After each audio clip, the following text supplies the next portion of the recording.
Hi, hello, hello, hi, hello, hi, hi, hello, hello, hi, hello, hi, hi, hello, hello, hi, hello, hi, hi, hello, hello, hi, hello, hi, hi, hello, hello, hi, Justilins, hello, our adorable, welcome in. Such a long time between your visits. It's good to see you. I hope you're doing well. I hope you're doing very, very well. It's nice for you to come in and visit and say hi. Hello, Shade Kaneko. Hello, Spore Natasha. Mwah. Kiss for you. Hello, how's everybody doing? How's everybody feeling on Thanksgiving? I hope we're all doing good. I hope we're all feeling all right. I hope we're all doing good. Hi, Rikio. Hi. Hope everyone's getting big, round, stuff today. I think that's probably on a couple people's itineraries. Not on mine today. I'm hanging out with you guys, and I'm keeping it light tonight. We're just gonna be listening to some stories. Well, I mean, you'll be listening. I'll be reading. Hi, Time Easy. Hi. Happy Thanksgiving. Yes. Hello. Happy Thanksgiving. Hope everyone's doing well. We're gonna be taking it easy. I'm not gonna be my usual rootin' tootin' rowdy self today. We're just gonna keep it low and slow. I think. Let me know if the audio is a little janked up, but yeah. I was gonna do a hand cam. Oh my goodness, you want a postcard? I can do a postcard for you. Thank you for the postcard redeem. My goodness me, thank you. That's very kind of you. You surely have more points than anyone I ever thought would have. For Christmas, you want a Christmas card? I can send you a Christmas card. I think I can arrange something like that. I think that's a good idea. I will do so. I will do so. Thank you very much, Time AC. Yes. Yes, so I have the hand cam set up, but I don't have it on because I think what I'm going to do is, unless people really want it, I have a couple online stories that I'm going to just be reading, some spooky stories, and I'll pull them up so that you guys can read along with me. I think that'll be good. Again, I'll do the hand cam if people want it, but hold on. So you guys can see me. Hi. Hello. Hi. Hi. Hi. Hello, Arisman. Hi. Hello. Hi. Hope you're doing well. Happy Thanks Day. Give. We do be given. We give. We do be given. Yeah. So I think unless people really, really desperately want the hand cam, because I'll just be reading my H.P. Lovecraft book, which I read last time. Otherwise, I have some nice online stories to read to you guys. We're going to be reading some Edgar Allan Poe. We have some scary stories to tell in the dark, and then we have a couple random ones that I pulled off offline. It's going to be a short one today, probably maybe just an hour or two. Nothing super crazy. Last time I did this, I really was in a lot of pain the next day because I read way too much. I spent way too much time talking. So hopefully we're not gonna have that problem. I mean, I'm gonna keep it short for that reason. But I hope everyone's doing good. I hope everyone's doing well. Yeah, it's nice to see you all. It's nice of everyone to come in and visit. Yeah, yeah, yeah. I don't have any big news. Nothing to really share. Nothing to really, go on and on about. It's just today's the day. It's what is today? Wednesday? Today's Thursday. Today's Thursday. See, I don't even know what day it is, man. I'm lost. I'm lost in the sauce, man. Here, we're gonna go over here, and I'm just gonna pull up. We're gonna start with the cask of Amontillado. I think is what we're gonna start with. The music's gonna stay the same. It's just gonna be this with the rain in the back. Let me know if you guys want to hear something different. Um, I can do that for you. But we're gonna start with the cask of Amontillado. We're not gonna do anything you know too crazy. I'm just gonna read to you guys. If you guys have any stories you want, I'll take a look, and if I think that they're appropriate, I'll read them. If not, um, just sit back and relax and enjoy the storytelling. Okay. And if you need me to speak up, please, of course, don't hesitate. So, hello. It would be great if I had my eyes open. So, the cask of Amontillado. The thousand injuries of Fortunato I had borne as best I could, but when he ventured upon insult, I vowed revenge. You, who so well know the nature of my soul, will not suppose, however, that I gave utterance to a threat. At length, I would be avenged. Here, let me turn it down just a little bit on the music end. That should be okay. I would be avenged. This was a point definitively settled, but the very definitiveness of with which it was resolved precluded the idea of risk. I must not only punish, but punish with impunity. A wrong is unredressed when retribution overtakes its redresser. It is equally unredressed when the avenger fails to make himself felt as such to him who had done the wrong. It must be understood that neither by word nor deed had I given Fortunato cause to doubt my goodwill. I continued, as was my wont, to smile in his face, and he did not perceive that my smile now was at the thought of his immolation. He had a weak point, this Fortunato. Although in other regards he was a man to be respected and even feared, he prided himself on his connoisseurship in wine. Few Italians have the true virtuoso spirit. For the most part, their enthusiasm is adopted to suit the time and opportunity, to practice imposture upon the British and Austrian millionaires. In painting and gemmery, Fortunato, like his countrymen, was a quack, but in the matter of old wines he was sincere. In this respect, I did not differ from him materially. I was skillful in the Italian vintages myself, and bought largely whenever I could. It was about dusk, one evening during the supreme madness of the carnival season, that I encountered my friend. He accosted me with excessive warmth, for he had been drinking much. The man wore motley. He had on a tight-fitting, party-striped dress, and his head was surmounted by the conical cap and bells. I was so pleased to see him that I thought I should never have done wringing his hand. I said to him, "My dear Fortunato, you are luckily met. How remarkably well of you are looking today. But I have received a pipe of what passes for Amontillado, and I have my doubts." "How?" said he. "Amontillado? A pipe? Impossible. And in the middle of the carnival." "I have my doubts," I replied, "and I was silly enough to pay the full Amontillado price without consulting you in the matter. You were not to be found, and I was fearful of losing a bargain. Amontillado. I have my doubts. Amontillado, and I must satisfy them. Amontillado. As you are engaged, I am on my way to Lucchesi. If anyone has a critical turn, it is he. He will tell me. Lucchesi cannot tell Amontillado from sherry. And yet some fools will have it his taste is a match for your own. Come, let us go." "Whither? To your vaults?" "My friend, no. I would not impose upon your good nature. I perceive you have an engagement. Lucchesi, I have no engagement. Come." "My friend, no. It is not the engagement, but the severe cold with which I perceive you are afflicted. The vaults are insufferably damp. They are encrusted with nitre. Let us go, nevertheless. The cold is merely nothing. Amontillado you have been imposed upon. And as for Lucchesi, he cannot distinguish sherry from Amontillado."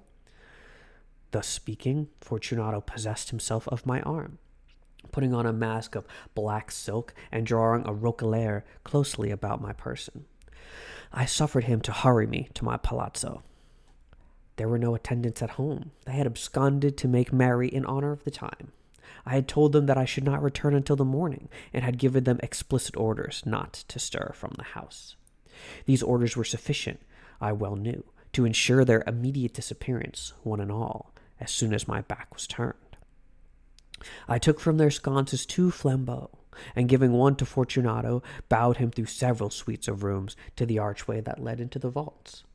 I passed down a long and winding staircase, requesting him to be cautious as he followed. We came at length to the foot of the descent, and stood together on the damp ground of the catacombs of the Montresors. The gait of my friend was unsteady, and the bells upon his cap jingled as he strode. "The pipe," said he. "It is further on," said I, "but observe the white webwork which gleams from these cavern walls." He turned toward me and looked into my eyes with 2 filmy orbs that distilled the rheum of intoxication. "Nitre?" he asked, at length. "Nitre," I replied. "How long have you had that cough?" My poor friend found it impossible to reply for many minutes. "It is nothing," he said, at last. "Come," I said, with decision. "We will go back. Your health is precious. You are rich, respected, admired, beloved. You are happy as I once was. You are a man to be missed. For me, it is no matter. We will go back. You will be ill, and I cannot be responsible. Besides, there is Lucchesi."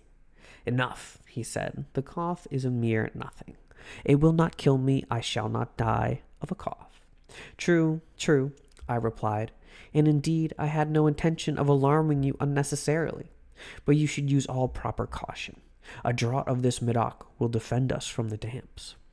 Here I knocked off the neck of a bottle which I drew from a long row of its fellows that lay upon the mold. "Drink," I said, presenting him the wine. He raised it to his lips with a leer.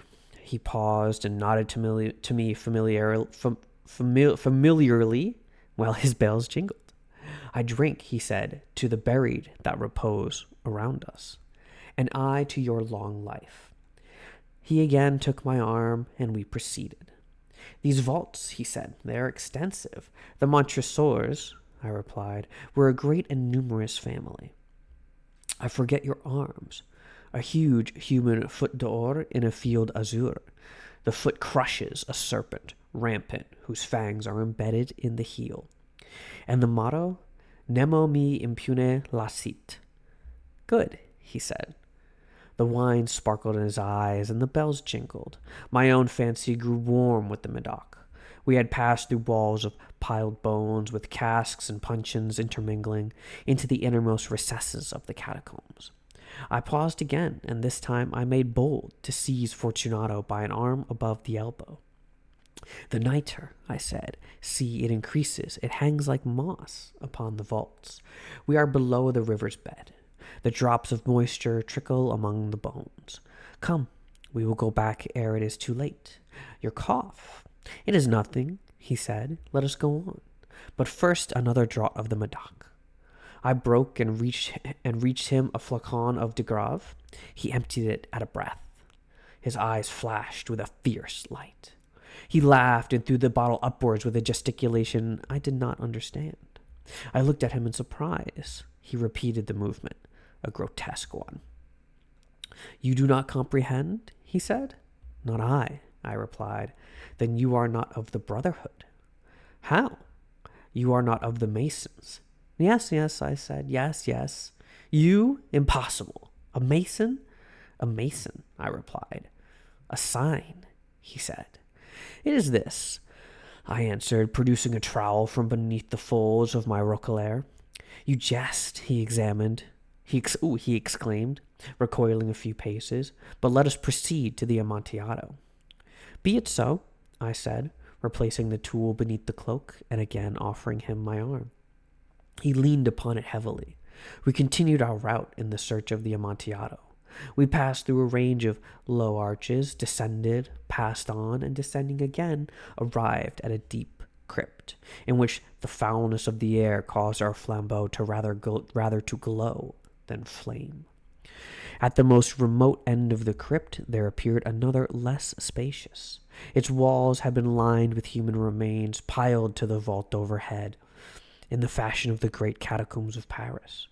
3 sides of this interior crypt were still ornamented in this manner. From the 4th the bones had been thrown down and lay promiscuously upon the earth, forming at one point a mound of some size. Within the wall thus exposed by the displacing of the bones, we perceived a still interior recess, in a depth about 4 feet, in width 3, in height 6 or 7. It seemed to have been constructed for no especial use within itself, but formed merely the interval between two of the colossal supports of the roof of the catacombs, and was backed by one of their circumscribing walls of solid granite. It was in vain that Fortunato, uplifting his dull torch, endeavored to pry into the depths of the recess. Its termination the feeble light did not enable us to see. "Proceed," I said. "Herein is the Amontillado. As for Luchesi, he is an ignoramus," interrupted my friend as he stepped unsteadily forward, while I followed immediately at his heels. In an instant he had reached the extremity of the niche, and finding his progress arrested by the rock, stood stupidly bewildered. A moment more, and I had fettered him to the granite. In its surface were 2 iron staples, distant from each other about 2 feet, horizontally. From one of these depended a short chain, from the other a padlock. Throwing the links about his waist, it was but the work of a few seconds to secure it. He was too much astounded to resist. Withdrawing the key, I stepped back from the recess. "Pass your hand," I said, "over the wall. You cannot help feeling the nitre. Indeed, it is very damp. Once more let me implore you to return." "No, Then I will positively leave you, but I must first render you all the little attentions in my power. The Amontillado, ejaculated my friend, not yet recovered from his astonishment. True, I said, the Amontillado. As I said these words, I busied myself among the pile of bones of which I had before spoken. Throwing them aside, I soon uncovered a quantity of building stone and mortar. With these materials and with the aid of my trowel, I began to vigorously wall up the entrance of the niche. I had scarcely laid the first tier of my masonry when I discovered that the intoxication of Fortunato had in a great measure worn off. A powerful word sullied my other context. That one's it's really got a lot of impact with it. Really in all contexts, but especially in this one. The early indication I had of this was a low, moaning cry from the depths of the recess. It was not the cry of a drunken man. There was then a long and obstinate silence. I laid the second tier, and the third, and the fourth, and then I heard the furious vibrations of the chain. The noise lasted for several minutes, during which, that I might hearken to it with more satisfaction, I ceased my labors and sat down upon the bones. When at last the clanking subsided, I resumed the trowel and finished without interruption the fifth, the sixth, and the seventh tier. The wall was now nearly upon a level with my breast. I again paused, and holding the flambeau of the mason-work, threw a few feeble rays upon the figure within. A succession of loud and shrill screams bursting suddenly from the throat of the chained form seemed to thrust me violently back. For a brief moment I hesitated. I trembled. Unsheathing my rapier, I began to grope with it about the recess, but the thought of an instant reassured me. I placed my hand upon the solid fabric of the catacombs and felt satisfied. I reproached the wall. I replied to the yells of him who clamored. I re-echoed. I aided. I surpassed them in volume and in strength. I did this, and the clamorer grew still. It was now midnight, and my task was drawing to a close. I had completed the 8th, the 9th, and the 10th tier. I had finished a portion of the last and the 11th. There remained but a single stone to be fitted and plastered in. I struggled with its weight. I placed it partially in its destined position. But now there came from the niche a low laugh that erected the hairs upon my head. It was succeeded by a sad voice, which I had difficulty in recognizing as that of the noble Fortunato. The voice said, "A very good joke indeed. An excellent jest. We shall have many a rich laugh about it at the palazzo. Over our wine." "The Amontillado," I said. "Yes, the Amontillado. But is it not getting late? Will they not be awaiting us at the palazzo, the Lady Fortunato and the rest? Let us be gone." "Yes," I said. "Let us be gone." "For the love of God, Montresor." "Yes," I said, "for the love of God." But to these words I hearkened in vain for a reply. I grew impatient. I called aloud, "Fortunato!" No answer. I called again, "Fortunato!" No answer still. I thrust a torch through the remaining aperture and let it fall within. There came forth in return only a jingling of the bells. My heart grew sick on account of the dampness of the catacombs. I hastened to make an end of my labor. I forced the last stone into its position. I plastered it up. Against the new masonry, I re-erected the old rampart of bones. For the half of a century, no mortal has disturbed them. In pace requiescat. And that would be Edgar Allan Poe's The Cask of Amontillado. That's a good one. I like that one. It was, last time I heard it, it was read by a dear friend, Ghost, who's a very wonderful friend of ours. He's very nice. He has a wonderful reading voice, and I hoped that you guys liked it as much as I did. Up next, I believe we have, what do we have up next? I think I wanted to do The Raven. So let's do The Raven. Let's see, where are you? The Raven, here. Okay. Alrighty. Give me one quick second. All right. So here we have Edgar Allan Poe's The Raven. Once upon a midnight dreary, while I pondered, weak and weary. Here, let me turn the music down a little more. I think the music's a little too loud. I'm going to turn the rain up a little bit here. Once upon a midnight dreary, while I pondered, weak and weary. Hi, Summertime Y2K. Happy Thanksgiving to you too. Smile. Mwah, smile. We're reading some stories. We're reading some stories for Thanksgiving. We'll start one more time. We got no turkey. You need to cook me? No, I'm being so good. I'm being so well behaved. We're having a little relaxing little story time. Buckle up. Tuck yourself in. Get comfy, get cozy. Once upon a midnight dreary, while I pondered, weak and weary, over many a quaint and curious volume of forgotten lore. While I nodded, nearly napping, suddenly there came a tapping, as of one gently rapping at my chamber door. "'Tis some visitor," I muttered, tapping at my chamber door. Only this, and nothing more. Distinctly I remember it was in the bleak December, and each separate dying ember wrought its ghost upon the floor. Eagerly I wished the morrow, vainly I had sought to borrow from the book's surcease of sorrow for the lost Lenore. For the rare and radiant maiden whom the angels name Lenore, nameless here forevermore. And this silken, sad, uncertain rustling of each purple curtain thrilled me, filled me with fantastic terrors never felt before. So that now, to still the beating of my heart, I stood repeating, "'Tis some visitor entreating entrance at my chamber door. Some late visitor entreating entrance at my chamber door. This it is, and nothing more." Presently my soul grew stronger, hesitating then no longer. "Sir," said I, "or madam, truly your forgiveness I implore. But the fact is I was napping, and so gently you came rapping, and so faintly you came tapping at my chamber door, that I scarce was sure I heard you. Here I opened wide the door. Darkness there, and nothing more.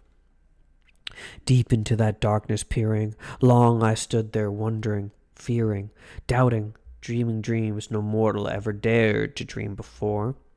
But the silence was unbroken, and the stillness gave no token, and the only word there spoken was the whispered word, Lenore.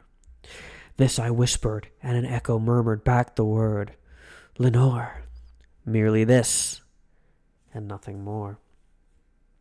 Back into the chamber turning, all my soul within me burning, soon again I heard the tapping, somewhat louder than before. "Surely," said I, "surely that is something at my window lattice. Let me see then what the rat is, and this mystery explore.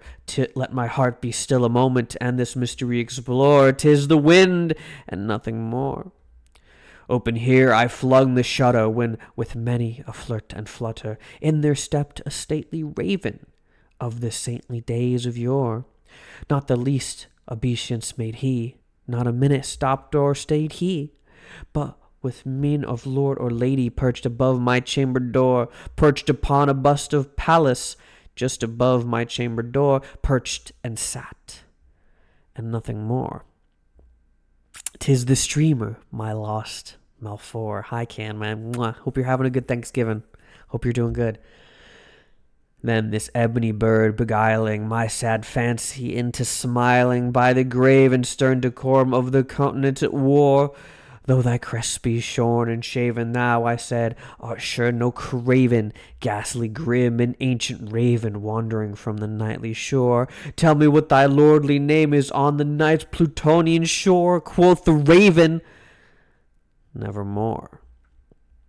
Much I marveled this ungainly fowl to hear discourse so plainly, though it answered little meaning, little relevancy bore, for we cannot help agreeing that no living human being ever yet was blessed with seeing bird above his chamber door, bird or beast upon the sculptured bust above his chamber door, with such a name as nevermore. But the raven, sitting lonely on the placid bust, spoke only that one word, as if his soul in that one word he did outpour. Nothing further than he uttered, not a feather than he fluttered. Till I scarcely more than muttered, other friends have flown before. On the morrow he will leave me, as my hopes have flown before. Then the bird said, nevermore. Startled at the stillness broken by replies so aptly spoken. Doubtless, said I, what utters is its only stock and store, caught from some unhappy master, whom unmerciful disaster followed fast and followed faster, till his songs one burden bore, till the dirges of his hope that melancholy burden bore, of never, nevermore. But the raven still beguiling all my fancy into smiling, straight I wheeled a cushioned seat in front of bird and bust and door. Then, upon the velvet sinking, I betook myself to linking fancy unto fancy, thinking what this ominous bird of yore, what this grim, ungainly, ghastly, gaunt, and ominous bird of yore meant in croaking nevermore. This I sat engaged in guessing, but no syllable expressing to the fowl whose fiery eyes now burned into my bosom's core. This and more I sat divining, with my hand at ease reclining on this cushion's velvet lining that the lamplight gloated o'er, but whose velvet violet lining with the lamplight gloating o'er she shall press, nevermore.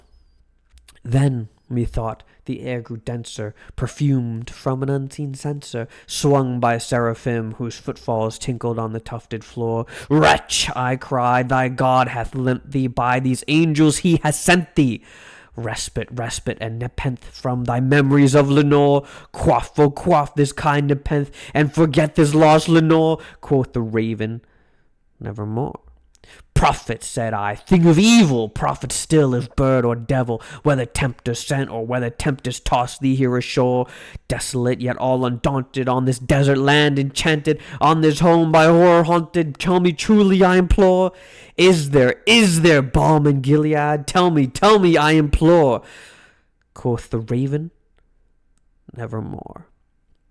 Prophet, said I, thing of evil, prophet still, if bird or devil, by thy heaven that bends above us, by that God we both adore, tell this soul with sorrow laden, if within the distant Aidenn it shall clasp a sainted maiden, with whom the angels name Lenore. Clasp a rare and radiant maiden, whom the angels name Lenore. Quoth the raven, nevermore. Be that word our sign of parting, bird or fiend, I shrieked upstarting. Get thee back into the tempest, and the night's Plutonian shore. Leave no black plume as a token of thy lie thy soul hath spoken. Leave my loneliness unbroken. Quit the bust above my door. Take thy beak from out my heart, and take thy form from off my door. Quoth the raven, nevermore. And the raven, never flitting, still is sitting on the pallid bust of Pallas just above my chamber door, and his eyes have all the seeming of a demon that is dreaming, and the lamplight o'er him streaming throws his shadow on the floor, and my soul from out that shadow that lies floating on the door shall be lifted nevermore. And that was Edgar Allan Poe's The Raven. What a good story. I really like that one. This guy's projection is wild. I love this poem as well. I think this one is really, really good.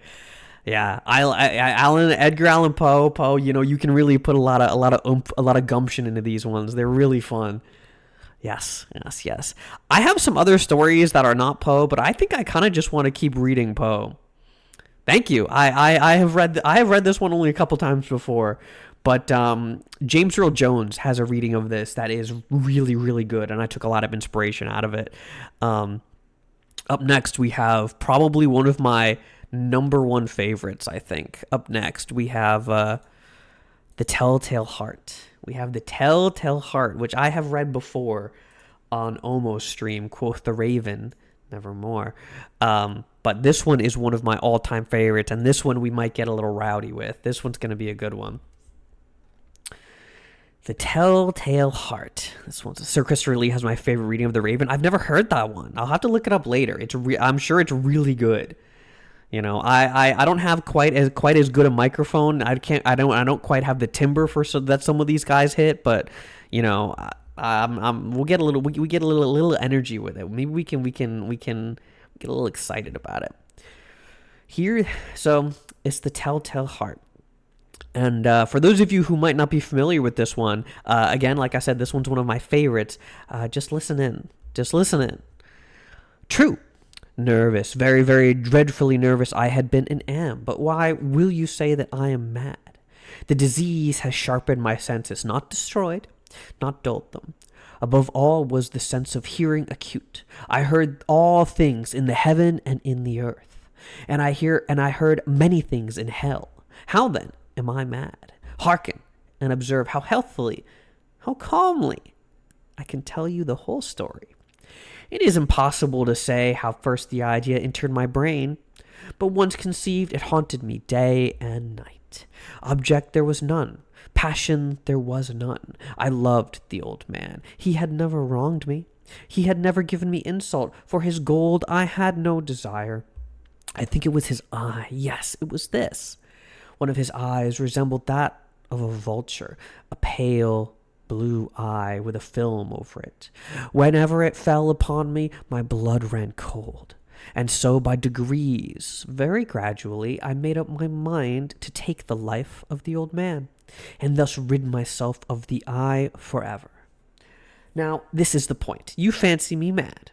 Madmen know nothing, but you should have seen me. You should have seen how wisely I proceeded, with what caution, with what foresight, with what dissimulation I went to work. I was never kinder to the old man than during the whole week before I killed him. And every night about midnight I turned the latch of his door and opened it, oh, so gently. And then, when I had made an opening sufficient for my head, I put in a dark lantern, all closed, so that no light shone out. And then I thrust in my head. Oh, you would have laughed to see how cunningly I thrust it in. I moved it slowly, very, very slowly, so that I might not disturb the old man's sleep. It took me an hour to place my whole head within the opening, so far that I could see him as he lay upon his bed. Ha! Would a madman have been so wise as this? And then, when my head was well in the room, I undid the lantern cautiously. Oh, so cautiously. Cautiously, for the hinges creaked. I undid it just so that a single thin ray fell upon the vulture's eye. And this I did for 7 long nights, every night just at midnight. But I found the eye always closed, and so it was impossible for me to do the work. For it was not the old man who vexed me, but his evil eye. And every morning when the day broke, I went boldly into the chamber and spoke courageously to him, calling him by name in a hearty tone and inquiring how he had passed the night. So you see, he would have been a very profound old man indeed to suspect that every night, just at 12, I looked in upon him while he slept. Upon the 8th night, I was more than usually cautious in opening the door. A watch's minute hand moves more quickly than did mine. Never before that night had I felt the extent of my own powers, of my sagacity. I could scarcely contain my feelings of triumph. To think that there I was, opening the door little by little, and he not even to dream of my secret deeds or thoughts.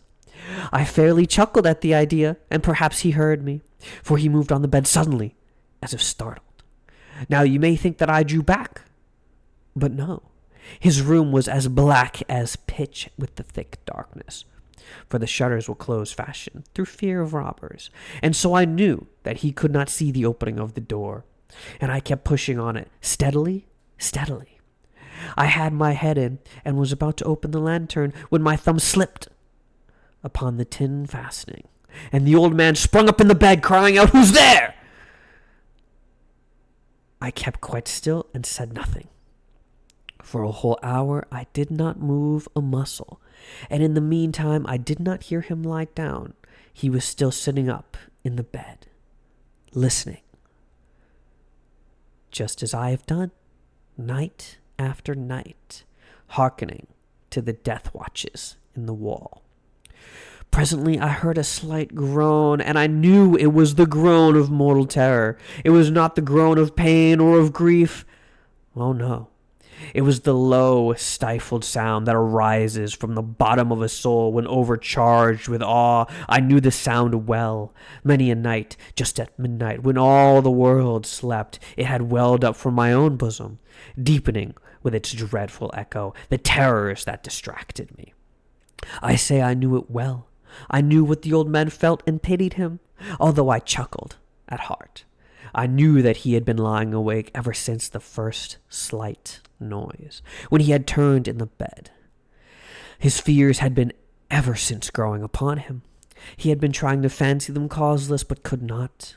He had been saying to himself, "It's nothing but the wind in the chimney. It's only a mouse crossing the floor, or it's merely a cricket which has made a single chirp." Yes, he had been trying to comfort himself with these suppositions, but he had found all in vain, because death, in approaching him, had stalked with his black shadow before him and enveloped the victim. And it was the mournful influence of the unperceived shadow that caused him to feel, although he neither saw nor heard, but to feel the presence of my head within the room. When I had waited a long time, very patiently, without hearing him lie down, I resolved to open a very, very little crevice in the lantern. So I opened it. You cannot imagine how stealthily, until at length a single dim ray, like the thread of the spider, shot out from the crevice and fell upon the vulture eye.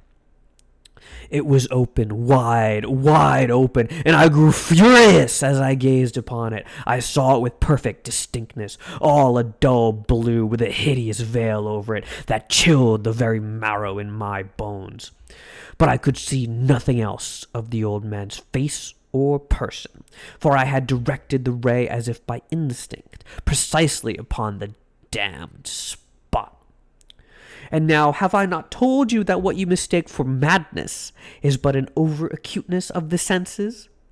Now, I say, there came to my ears a low, dull, quick sound, such as a watch makes when enveloped in cotton. I knew that sound well, too. It was the beating of the old man's heart. It increased my fury as the beating of a drum stimulates the soldier unto courage. But even yet, I refrained, and I kept still. I scarcely breathed.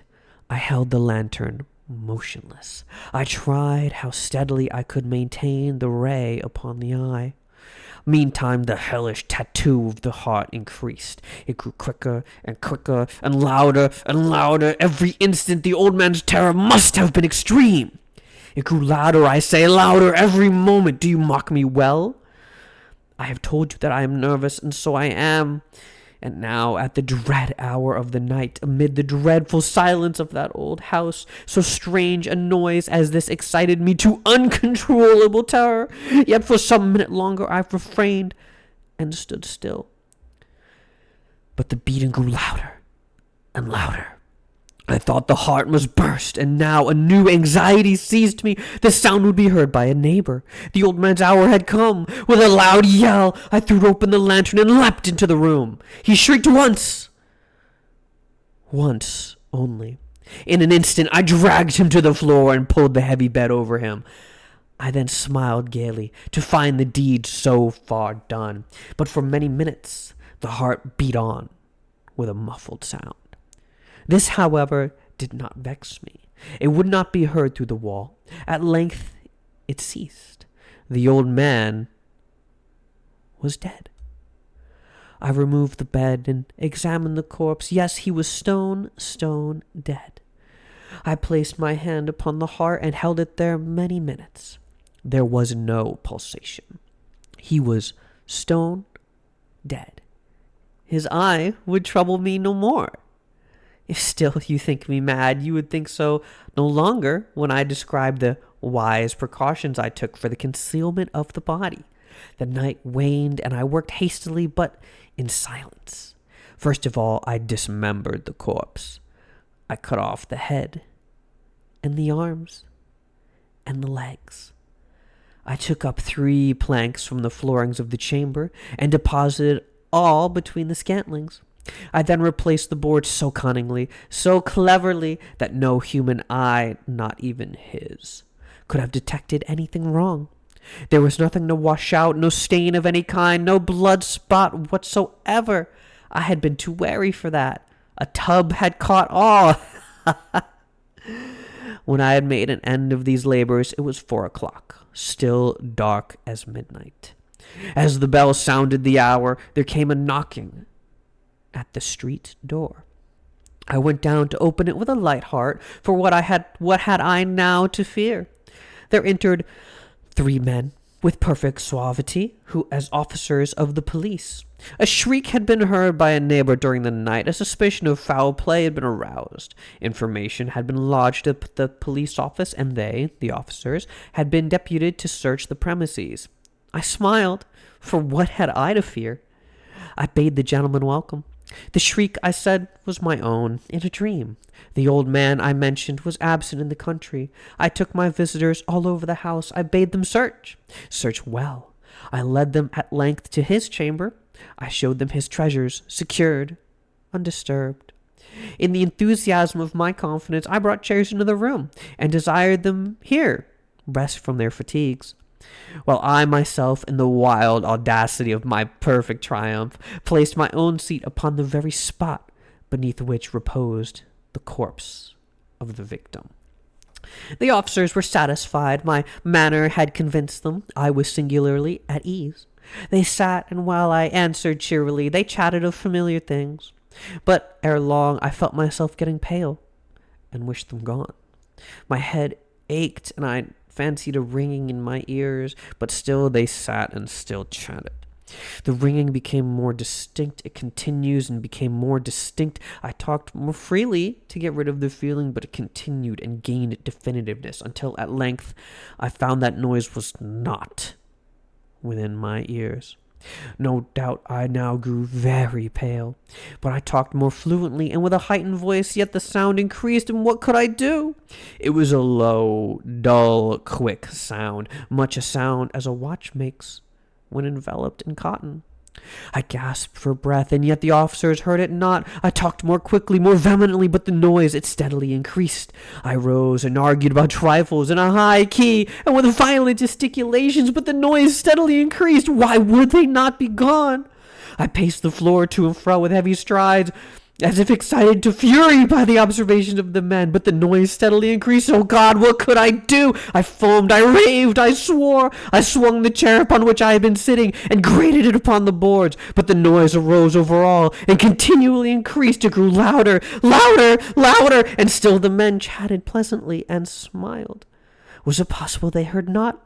Almighty God, no, they heard, they suspected, they knew. They were making a mockery of my horror. This I thought, and this I think. But anything was better than this agony. Anything was more tolerable than this derision.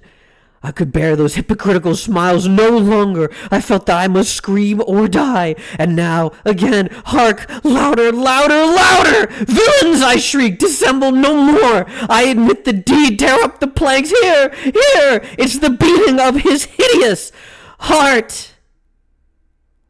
And that was The Telltale Heart by Edgar Allan Poe. I hope you liked it. Welcome in, Fizzbuzz. Welcome in, Shrimp. Hello, hi. Good afternoon. You have a very productive morning. Keep you company while your sweet potato casserole cooks, please and thank you. I hope I can do so. Thanks for the 3 stream streak. I hope that was a good one for you. I that's one of my favorites. I really enjoy being able to really quite ramp up at the end there. I think it's quite a bit of fun. Um, yes. I really. Oof, I'm a little sweaty. Can I be honest with you guys? Peeking at the end was just yes. I lie. That's it's. I've read this one a couple times. Only held the meeting into the room. Yeah, maybe you shouldn't put your chair over the corpse of the guy you murdered 10 minutes ago. He could have gotten away with it. Yeah, I like the beginning of the story starting with, "Hey man, you think I'm crazy? Why do you think I'm crazy? Me crazy? No way." And then he proceeds to tell us the entire story about how he's a fucking Looney Tune. Yeah, I love how this one ends. This one's really good. Those are the stories of Poe that I'm familiar most with. Does anybody have any that they want me to read? I can read. I have the whole collection here that I can pull up, but I just don't know any of the others, so I don't know if I'll be able to read them quite as well. I have some scary stories to tell in the dark, stuff like that. So what do you guys think? Do you want me to go for another Poe story, or just kind of pick from the other ones I've got? I'm happy to do whatever. Shouldn't have done all that. Hi, Sundemoniac, by the way. I'm sorry. I saw you come in, but I didn't greet you. Welcome in. I hope you're doing well. I hope you're having a good Thanksgiving. Yeah, I mean, I don't know, dude. You just killed this old guy for pretty much no reason. Don't read the racist ones. I'm not sure which ones are racist, so I don't know. Scary Stories to Tell in the Dark was a childhood classic. I can do what I feel. Yeah, we'll do some scary stories to tell in the dark. So let's see. What's a good one? Here's this one that I have. It's called Cold as Clay. We'll do some of these. And if Arisman, if you have some Poe stories that you recommend personally, I will do those. So this is just a scary story for kids. You know, it's just a scary story to tell in the dark. There was a wealthy farmer. I think these are all quite short too. There was a wealthy farmer who had a beautiful young daughter. He cared for her more than anyone on earth, and he called her his heart's delight. Many young men came to visit her and asked for her hand in marriage, but she wasn't interested in any of them. Then one day she met a boy who worked in the stables, and she fell in love with him. The boy came from a poor family, and the farmer did not think he was a good enough match for his daughter. To keep them apart, he sent the girl to live with her uncle, who had a farm 50 miles away. After the girl left, the boy fell into a deep depression. Trying to forget about his lost love, he took a job as a sailor and went away to sea. On the voyage, the young man got sick and gradually wasted away.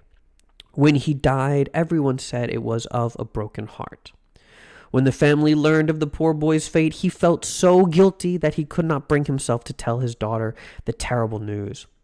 Unaware of her lover's sad end, the girl continued to dream about the bright future they would someday spend together. A year passed, and one dark night there was a knock on her uncle's door. When the girl opened the door, she found her lover standing there, holding the reins of a pale white horse. "Your father asked me to come and get you," he said. "Is there anything wrong?" said the girl. "You'll see when we get there," he replied. She quickly packed some clothes, and together they rode off into the night. She sat behind him on the horse, her arms clutched tightly around his waist. "The moon is bright, and death is riding with us," he said. "Are you not afraid?" "I'm not afraid because I'm with you," she replied. The boy complained of a headache. She put a hand on his forehead. "You're cold as clay. I hope you're not ill." The girl tied her handkerchief round his head. They rode through the night, and before long they reached the farm. The girl quickly got down from the horse and knocked on the door. "Who's there?" her father demanded. "It's your daughter. Didn't you send for me?" "No, I certainly did not," said her father. She turned to her lover, but he was gone, and so too was the horse. They went into the stables and found the horse in a cold sweat and trembling from fear, but there was no sign of the boy. Terrified, her father finally broke down and told her the truth about her boyfriend's death. They went to see Jim's parents and decided to open his grave. When they lifted the lid of the coffin and peered in at the corpse, they saw that tied around his head was the girl's handkerchief. He was a zombie. Oh no. Oh no. Yeah, these ones I think are definitely for like little babies. I don't know if I'm going to read more of these ones. These are like itty bitty children's stories. Let's see. What else do I have? I have some like creepypastas. These are pretty fun. But I kind of really do want to read some more Poe. Let's do. How about The Devil in the Belfry? Let me do a quick scan of The Devil in the Belfry. This one looks pretty good. Doing a quick looky-loo.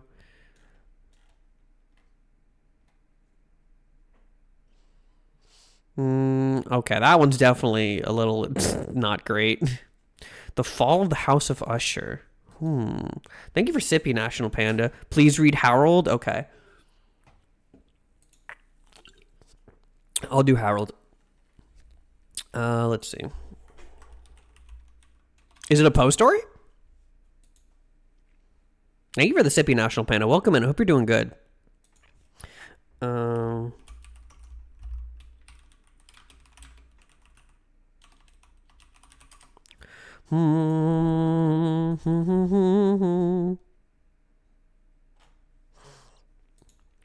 You Scan the Signalman by Charles Dickens seems okay if maybe playing. Yeah, we can do that one.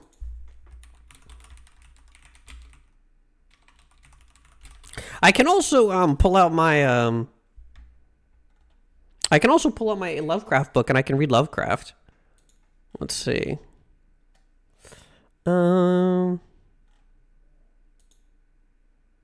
Okay. It's in Scary Stories to Tell in the Dark. Okay. Hi Mothman. Hi. We're doing some scary stories. We're reading some scary stories for Halloween. All right, I'll read Harold. Where's Harold? Let's see. There we go. Okay. So here we have Harold for Scary Stories to Read in the Dark, requested by Shrimperoni and Cheese. And then we will do The Signalman by Charles Dickens, and then I'll turn on my hand cam and we'll read some H.P. Lovecraft, which I would like to read. So, this is about a scarecrow. All right. The ratio of scary stories to just bizarre stories told so far. Well, we did 3 Edgar Allan Poe stories and 1 scary story to tell in the dark so far. In order to avoid Poe's racism, which means, well, to be fair, I've read a lot more Lovecraft, so I know which one is racist and which one isn't, and I'm not going to read the racist one. What we're probably going to read is, for Lovecraft, we're probably going to read, I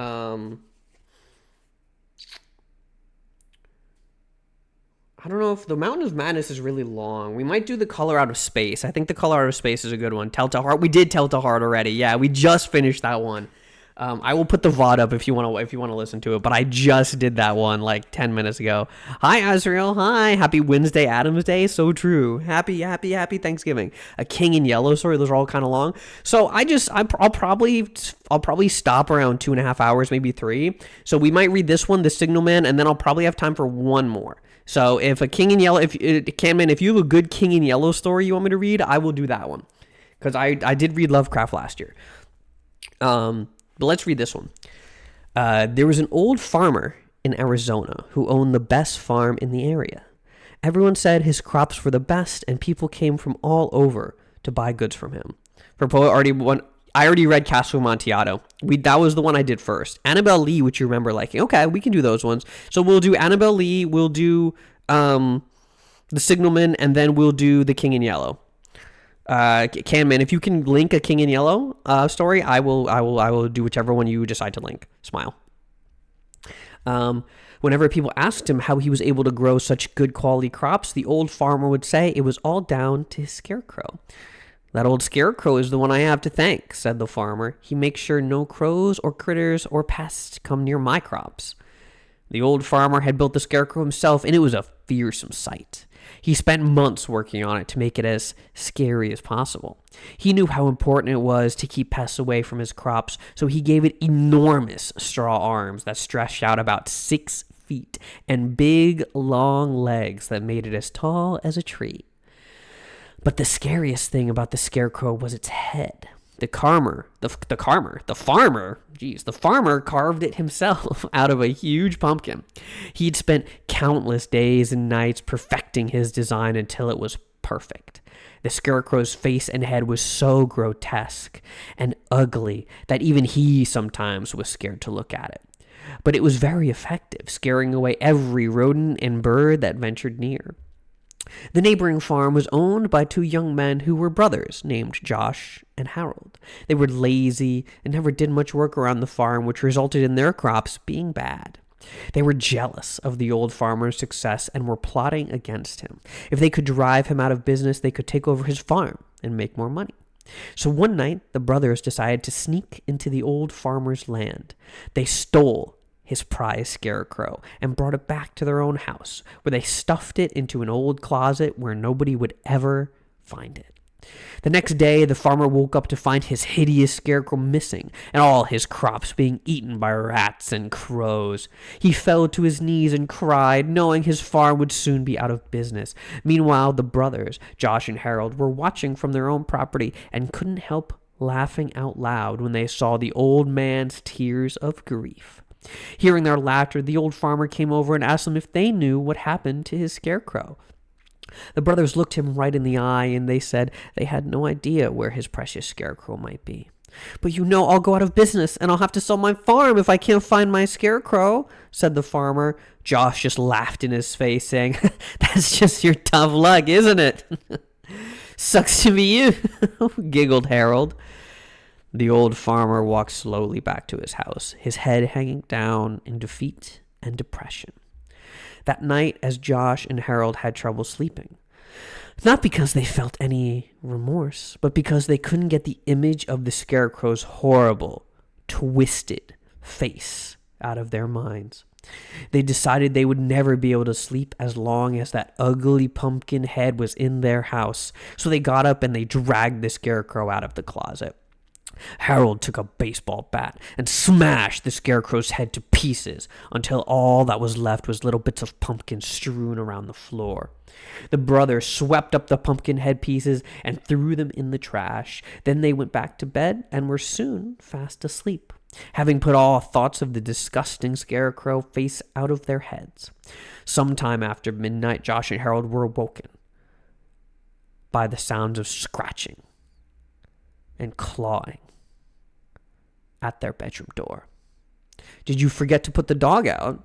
asked Harold sleepily. We don't have a dog," stammered Josh.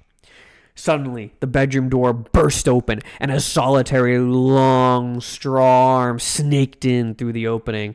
Then a second arm thrashed around, followed by two long stick legs. The two brothers were frozen in fear and could only look with horror as the headless scarecrow's body rose up on its long stick legs, and its long arms reached out for them in the darkness. Harold felt a cold, sinewy straw claw close around his ankle, and he screamed as loud as he could. He begged his brother Josh to help him, but Josh was already running out of the bedroom. Fleeing in terror, he ran down the hallway, crashed through the front door, and out onto the moonlit road. He ran as fast as his legs could carry him, puffing and panting and screaming at the top of his voice. As he passed his neighbor's house, he saw the old farmer standing at his gate. In the moonlight, he could see the farmer just staring at him with a strange smile on his face. Josh kept running, his bare feet slapping against the rough gravel road. He glanced over his shoulder and saw something that scared him to his very soul. He saw the scarecrow running along the road close behind him. It was gaining on him, coming closer and closer, and that wasn't all he saw. He noticed that the scarecrow had a brand new head, and it looked a lot like Harold. The end. Good story. That was a fun one. Link for all the stories. Feel free to pass through the too long. The shorts will be in the Court of the Dragon. Okay. No, that looks perfect. That's definitely good. We can read this one.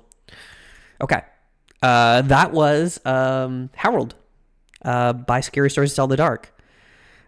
This is what happened to you, but with a shrimp. Yeah, shrimp was cruel to real shrimps, and then she got her head replaced by one. Not so shrimple now. Okay, so we're gonna do, let's see, what was this one here? The Signal Man. How long is the Signal Man? Well, this one's quite long. We can do this one. Yep, okay, so what we'll do is we'll do the Signal Man, we'll do Annabelle Lee, we'll do In the Court of the Dragon, and then we'll be finished. Okay? All right, so this is The Signal Man by Charles Dickens. Hello, below there! When he heard a voice thus calling to him, he was standing at the door of his box with a flag in his hand, furled round its short pole. Here, let me zoom in a little bit here and get myself out of the way. Just a teeny. Just a teeny. But you're still going to look at me, right, chat? It's me you want to see, right? It's me. I'm reading. You can read along, but you can also look at me. Smile. Smile. One would have thought, with a flag in his hand furled round its short pole, one would have thought, considering the nature of the ground, that he could not have doubted from what quarter the voice came. But instead of looking up to where I stood at the top of the steep cutting, nearly over his head, he turned himself about and looked down the line. There was something remarkable in his manner of doing so, though I could not have said for my life what. But I know it was remarkable enough to attract my notice. Even though his figure was foreshortened and foreshadowed down in the deep trench, and mine was high above him, so steeped in the glow of an angry sunset, that I had shaded my eyes with my hand before I saw him at all. "Hulloa, below!" From looking down the line, he turned himself about again, and raising his eyes, saw my figure high above him. "Is there any path by which I can come down and speak to you?" He looked up at me without replying, and I looked down at him without pressing him too soon with a repetition of my idle question. Just then there came a vague vibration in the earth and air, quickly changing to a violent pulsation. An oncoming rush that caused me to start back as though it had forced me to draw down, when such vapor as rose to my height from this rapid train had passed me and was skimming away over the landscape. I looked down again and saw him refurling the flag he had shown when the train went by. I repeated my inquiry. After a pause, during which he seemed to regard me with fixed attention, he motioned with his rolled-up flag towards a point on my level. Some 200 or 300 yards distant, I called down to him, "All right," and made for that point. There, by dint of looking closely about me, I found a rough zigzag descending path notched out, which I followed. The cutting was extremely deep and unusually precipitate. It was made through a clammy stone that became oozier and wetter as I went down. For these reasons, I found the way long enough to give me time to recall a singular air of reluctance or compulsion with which he had pointed out the path. When I came down low enough upon the zigzag descent to see him again, I saw that he was standing between the rails on the way by which the train had lately passed, and in an attitude as if he were waiting for me to reappear. He had his left hand at his chin, and that left elbow rested on his right hand, crossed over his breast. His attitude was one of such expectation and watchfulness that I stopped a moment, wondering at it. I resumed my downward way, and stepping out onto the level of the railroad and drawing near to him, saw that he was a dark, sallow man with a dark beard and rather heavy eyebrows. His post was in as solitary and dismal a place as I ever saw. On either side, a dripping, wet wall of jagged stone, excluding all view but a strip of sky. The perspective one way, only a crooked prolongation of this great dungeon. The shorter perspective in my other direction terminating in a gloomy red light, and the gloomier entrance to a black tunnel, in whose massive architecture there was a barbarous, depressing, and forbidding air. So little sunlight ever found its way to this spot that it had an earthy, deadly smell, and so much cold wind rushed through it that it struck chill to me, as if I had left the natural world. Before he stirred, I was near enough to him to have touched him. Not even then removing his eyes from mine, he stepped back one step and lifted his head. "This was a lonesome post to occupy," I said, and it had riveted my attention when I looked down from up yonder. A visitor was a rarity, I should suppose, not an unwelcome rarity, I hoped. In me, he merely saw a man who had been shut up within narrow limits all his life, and who, being at last set free, had a newly awakened interest in these great works. "Hi, Andy, hi." To such purpose I spoke to him, but I am far from sure of the term I used, for besides that I am not happy in opening any conversation. There was something in the man that daunted me. He directed a most curious look toward the red light near the tunnel's mouth, and looked all about it as if something were missing from it, and he looked at me. "That light was part of his charge, was it not?" He answered in a low voice, "Don't you know it is?" The monstrous thought came into my mind, and as I perused the fixed eyes and the saturnine face, that this was a spirit and not a man. I had speculated once whether there may be infection in his mind. In my turn, I stepped back, but in making the action, I detected in his eyes some latent fear of me. This put the monstrous thought to flight. "You look at me," I said, forcing a smile, "as if you have a dread of me." "I was doubtful," he returned, "whether I had seen you before." "Where?" He pointed to the red light he had looked at. "There?" I said. Intently watchful of me, he replied, but without sound. Yeah. "My good fellow, what should I do there? However, be that as it may, I was never there. You may swear." "I think I may," he rejoined. "Yes, I'm sure I may." His manner cleared like my own. He replied to my remarks with readiness and in well-chosen words. Had he much to do there? Yes, that was to say, he had enough responsibility to bear, but exactness and watchfulness were what was required of him, and of actual work, manual labor, he had next to none. To change that signal, to trim those lights, and to turn this iron handle, every now and then, was all he had to do under that head. Regarding those many long and lonely hours of which I seemed to make so much, he could only say that the routine of his life had shaped itself into that form. And he had grown used to it. He had taught himself a language down here, if only to know it by sight, and to have formed his own crude ideas of its pronunciation could be called learning it. He had also worked at fractions and decimals and tried a little algebra, but he was, and had been as a boy, a poor hand at figures. Was it necessary for him when on duty to always remain in that channel of damp air, and could he never rise into the sunshine from between those high stone walls? Why, that depended on time and circumstance. Under some conditions, there would be less upon the line than under others. And the same held good as to certain hours of the day and the night. In bright weather, he did choose occasions for getting a little above these lower shadows, but being at all times liable to be called by his electric bell, and at sometimes listening for it with redoubled anxiety, the relief was less than I would suppose. He took me into his box, where there was a fire, a desk for an official book in which he had to make certain entries, a telegraphic instrument with its dial, face, and needles, and the little bell of which he had spoken.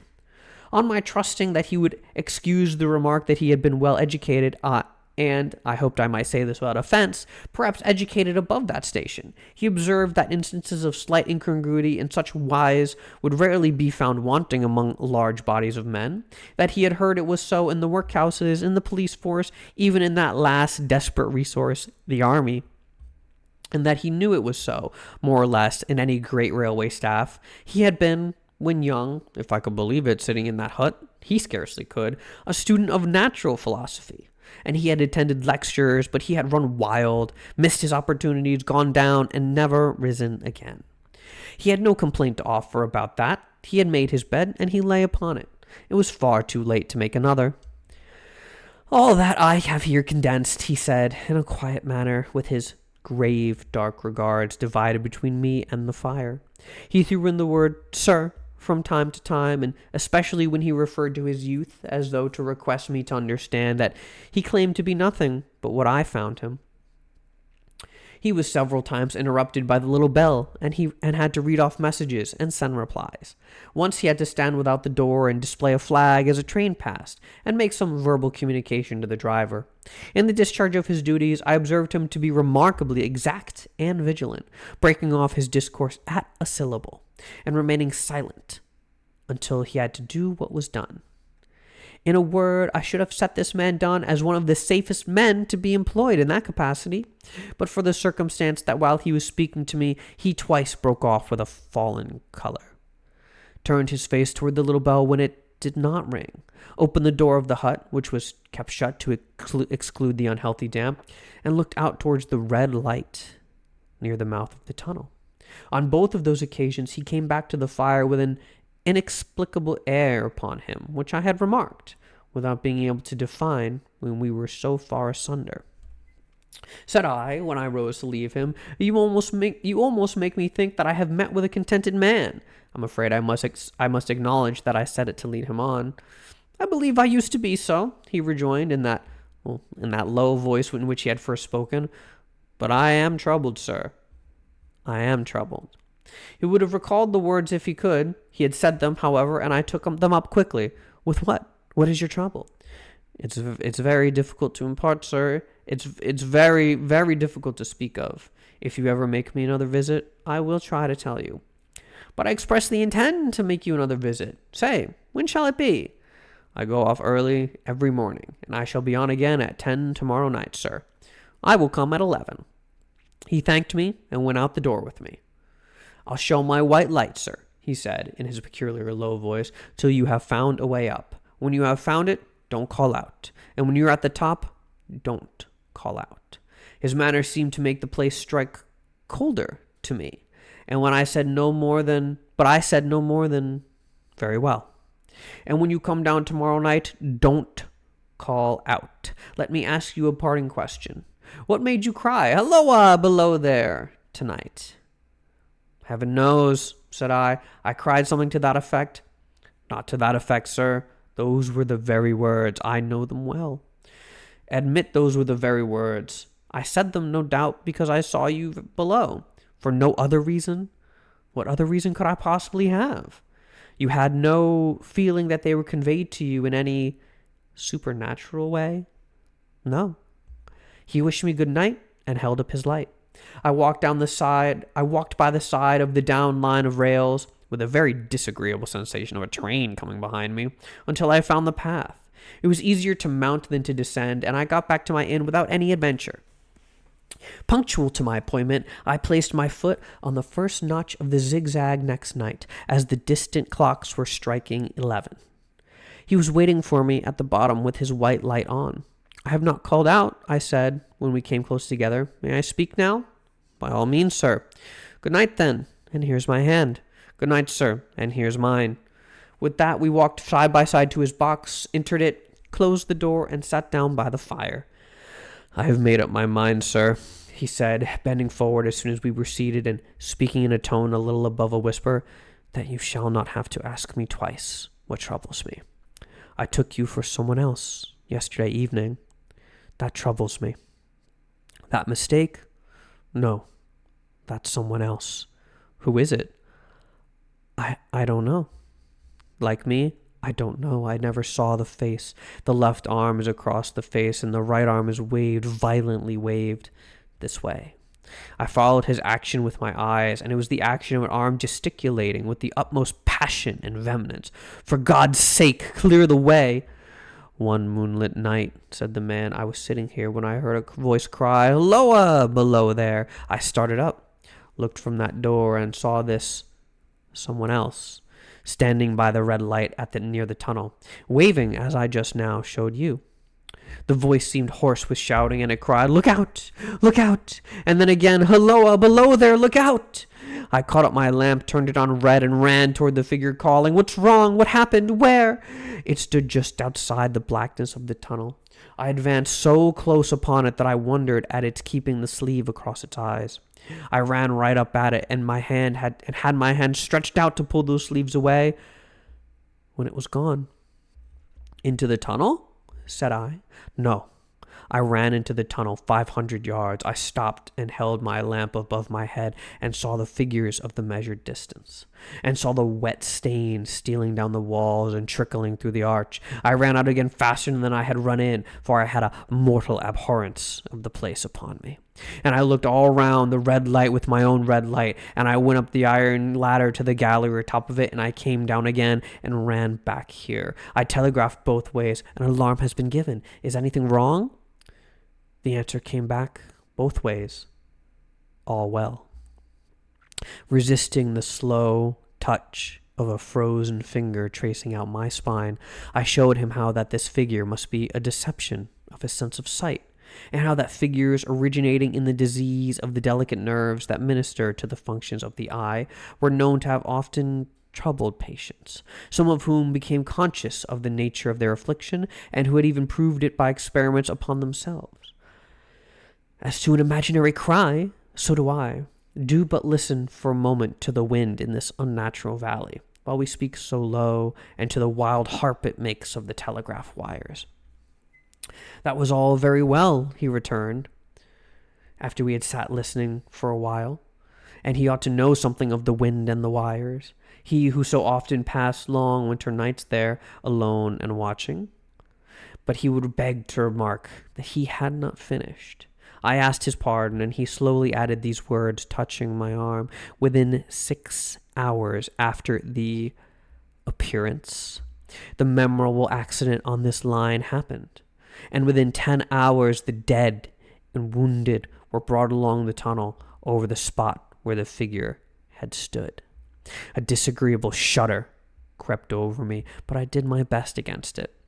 It was not to be denied, I rejoined, that this was a remarkable coincidence, calculated deeply to impress his mind. But it was unquestionable that remarkable coincidences did continually occur, and that they must be taken into account in dealing with such a subject. Though, to be sure, I must admit, I added, for I thought I saw that he was going to bring the objection to bear upon me, men of common sense did not allow for such coincidences in making the ordinary calculations of life. He again begged to remark that he had not finished. I again begged his pardon for being betrayed into interruptions. This, he said again, laying his hand upon my arm and glancing over his shoulder with hollow eyes, was just a year ago. 6 or 7 months passed, and I had recovered from the surprise and the shock when one morning, as the day was breaking, I, standing at the door, looked toward the red light and saw the specter again. He stopped with a fixed look at me. Did it cry out? No, it was silent. Did it wave its arm? No, it leaned against the shaft of the light with both hands before the face like this. Once more I followed the action with my eyes. It was an action of mourning. I have seen such an attitude in stone figures on tombs. Did you go up to it? I came in and sat down, partly to collect my thoughts, partly because it had turned me faint. When I went to the door again, daylight was above me, and the ghost was gone.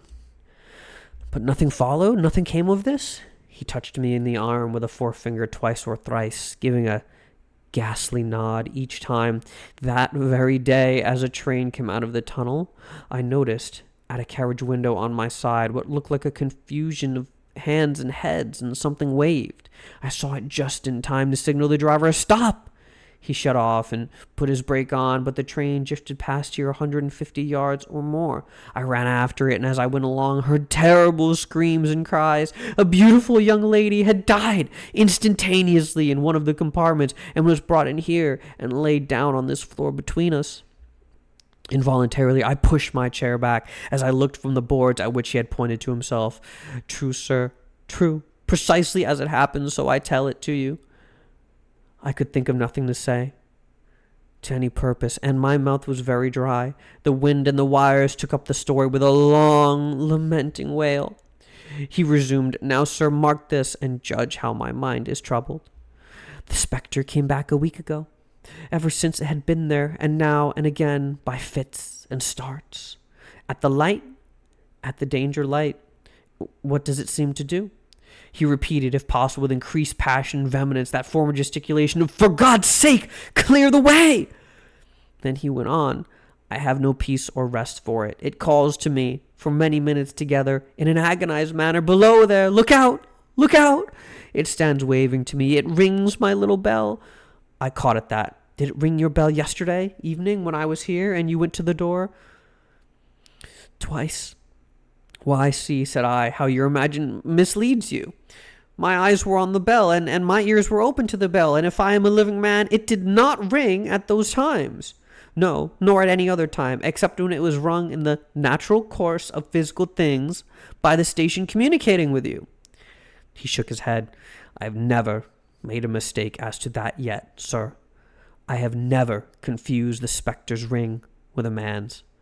The ghost ring is a strange vibration in the bell that derives from nothing else, and I have not asserted that the bell stirs to the eye. I don't wonder that you failed to hear it, but I heard it." "And did the spectre seem to be there when you looked out?" "It was there. Both times?" He repeated firmly, "Both times." Will you come to the door with me and look for it now?" He bit his underlip as though he were somewhat unwilling, but arose. I opened the door and stood on the step while he stood in the doorway. There was the danger light. There, at the dismal mouth of the tunnel. There were the high, wet stone walls of the cutting. There were the stars above them. Thank you for the follow, Panda Pancho 1011. Let me take a quick little breather. Let's see how you guys are doing. Imagine all of us on one massive stack of bunk pegs listening to this. Exactly. Hi, Leaf Tales. Hi. It is not a yaoi reading. We're doing some horror stories for Thanksgiving. I hope you're doing good. I hope you're having a good holiday. We're taking a quick little breather here. Okay. There were the stars above them. Do you see it? I asked him, taking particular note of his face. His eyes were prominent and strained, but not very much more so perhaps than my own had been when I had directed them earnestly towards the same spot. No, he answered. It is not there. Agreed, said I. We went in again, shut the door, and resumed our seats. I was thinking how best to improve this advantage, if it might be called one, when he took up the conversation in such a matter-of-course way, so assuming that there could be no serious question of fact between us, that I felt myself placed in the weakest of position. Oh, give me a second. By this time you will fully understand, sir, he said, that what troubles me so dreadfully is the question, what does the spectre mean? I was not sure, I told him, that I did fully understand. What is it warning against? He said, ruminating with his eyes on the fire, only by times turning them on me. What is the danger? Where is the danger? There is danger overhanging somewhere on the line. Some dreadful calamity will happen. It is not to be doubted that this third time after what has gone before, but surely this is a cruel haunting of me. What can I do? He pulled out his handkerchief and wiped the drops from his heated forehead. If I telegraph danger on either side of me or both, I can give no reason for it. He went on, wiping the palms of his hands. I should get into trouble and do no good. They would think I was mad. They would think it would work. Message, danger, take care, answer. What danger? Where? Message, don't know. But for God's sake, take care. They would displace me. What else could they do? His pain of mind was most pitiable to see. It was the mental torture of a conscientious man oppressed by endurance, by an unintelligible responsibility involving life. When it first stood under the danger light, he went on, putting his dark hair back from his head and drawing his hands outward across his temples in an extremity of feverish distress. Why not tell me where that accident was to happen, if it must happen? Why not tell me how it could be averted, if it could have been averted? When, on its second coming, it hit its face, why not tell me? Instead, she is going to die. Let them keep her at home. If it came on those two occasions only to show me that its warnings were true and so to prepare me for the third, why not warn me plainly now? And I, Lord help me, a mere poor signalman on this solitary station, why not go to somebody with credit, to be believed, and power to act? When I saw him in this state, I saw that for the poor man's sake, as well as for the public safety, what I had to do for the time was to compose his mind. Therefore, setting aside all question of reality or unreality between us, I represented to him that whoever thoroughly discharged his duty must do well, and that at least it was his comfort that he understood his duty, though he did not understand these confounding appearances. In this effort I succeeded far better than in the attempt to reason him out of his conviction. He became calm. The occupations incidental to his post, as the night advanced, began to make larger demands on his attention, and I left him at 2 a.m. I had offered to stay through the night, but he would not hear of it. I'm going to turn the music off, too. I think the music should go off now. Okay. Let's see. That I, more than once, looked back at the red light as I ascended the pathway, that I did not like its red light, and that I should have slept but poorly if my bed had been under it. I see no reason to conceal, nor did I like the two sequences of the accident and the dead girl. I see no reason to conceal that either. But what ran most in my thoughts was the consideration how ought I to act, having become the recipient of this disclosure. I had proved the man to be intelligent, vigilant, painstaking, and exact. But how long might he remain so in his state of mind? Though in a subordinate position, still held at a most important trust, and would I, for instance, like to stake my own life on the chances of his continuing to execute it with precision? Unable to overcome a feeling that there would be something treacherous in my communicating what he had told me his superiors in the company, without first being plain with himself and proposing a middle course to him, I ultimately resolved to accompany him, otherwise keeping his secret for the present, to the wisest medical practitioner we could hear of in these parts, and to take his opinion. A change in his time of duty would come round next night, he had apprised me, and we would be off an hour or two after sunrise, and on night again soon after sunset. I had appointed to return accordingly. Thank you for the sippy, Mothman. Everything is Yowie if you believe. That is true. Next evening was a lovely evening, and I walked out early to enjoy it. The sun was not yet quite down when I traversed the field path. Near the top of the deep cutting, I would extend my walk for an hour, I said to myself. Half an hour on, half an hour back. And it would then be my time to go to my signalman's box. Before pursuing my stroll, I stepped back to the brink and mechanically looked down from the point from which I had first seen him. I cannot describe the thrill that seized upon me when, close at the mouth of the tunnel, I saw the appearance of a man with a left sleeve across his eyes, passionately waving his right arm. The nameless horror that oppressed me passed in a moment, for in a moment I saw that the appearance of a man was a man indeed, and there was a little group of other men standing at a short distance, to whom he seemed to be rehearsing the gesture he made. The danger light was not yet lighted. Against its shaft, a little low hut entirely new to me had been made of some wooden supports and tarpaulin. It looked no bigger than a bed. With an irresistible sense that something was wrong, with a flashing, self-reproachful fear that fatal mischief had come of my leaving the man there. Germa mode. We'll Germa it up. Hi, Rampart. Hi. We're reading some stories. Spend time with my family. I'm spending time with you guys. Smile. And causing no one to be sent to overlook or correct what I did, I descended the notched path with all the speed that I could make.